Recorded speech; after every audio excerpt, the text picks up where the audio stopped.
I'm back. I'm just making a quick little review of this. Excuse me, sorry, I'm kind of a little sick. Today we're reviewing the KV13 Tier 7 Russian medium tank. This thing is probably one of my favorite mediums in the game for a good reason. Let's check it out. First off, 360 view range and 625 sigma range, which is good. It's not great, but it's not terrible. It's actually, now that I think about it, it's just meh. 40-degree turret traverse is great, and that 40 whole traverse is good as well. Has a 36-ton tank with a 600 horsepower engine, and which is, you know, very fast. It's a 50 speed limit as well. This thing is just as fast as the T-43, which is probably what you're going to be comparing this thing to the most. But what this tank has that the T-43 doesn't is armor. This thing has the exact armor of the IS, but better sloped, smaller, and has slightly better armor on the sides and rear.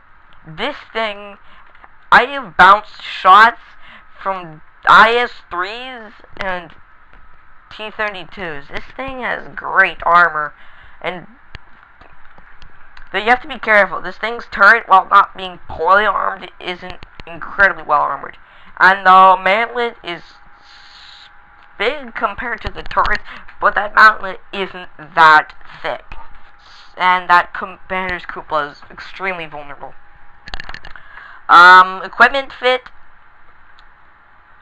coated optics, beam tank gun armor, and vents. Gunline drive isn't a terrible idea either, but you should be really mounting these three things. Toolbox isn't a terrible idea, but only mount that if you have a spare one in your garage and you have an extra slot open that you don't want to spend money on. Otherwise, bam, bam, bam. Crew, Eagle Eye, Sixth Sense, any one of these common perks would be useful on this thing. The Deadeye perk with the Eagle Eye perk is a good combo. You should probably be... Whoops. Sorry about that. Off-road driving and smooth ride. You want both of those. Clutch braking isn't a terrible idea. Neither is controlled impact, but you should be going with different stuff instead of that. I guess I'd put that on after, if I ever get that far.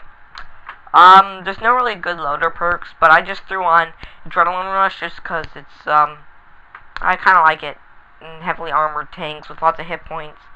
While this thing's hit point is not great, it's not terrible. 1,120. 20 more hit points than the T-43. Yeah, that's pretty much, oh yeah, I forgot, the 85mm gun, which is probably one of this thing's downfalls. It's getting the Tier 6 medium tank gun that the T-34-85 has, with very little buffs. Well, that was an amazing gun on that vehicle. It's just okay here. 10 rounds a minute, slightly buffed over the T-43-85. Penetration is not great, but not terrible either. Damage is okay. Damage is okay. Accuracy is okay. And aiming time's okay. It's, so it's not a great gun. Now here comes the other problem with this thing. Probably the biggest weakness on this thing is the gun depression. This thing's gun depression is awful. Like, artillery standards awful. This thing has the same gun depression as this thing. It's that bad. Other than that, there's no really other weaknesses other than the tech tree, which has no real place to go other than previous tanks. And while that normally wouldn't be a problem, it's a problem since every single one of these tanks can also reach that area, or has a different route that'd get there faster. Meaning, if you're getting this tank, the only reason you should be buying this thing is if you've decided you're gonna keep it purely as a standalone vehicle, not a vehicle you grind for. Yep, that's pretty much it.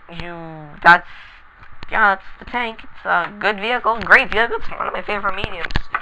And I think you should try it out if you can, because this thing is awesome. I guess I'll check you next time.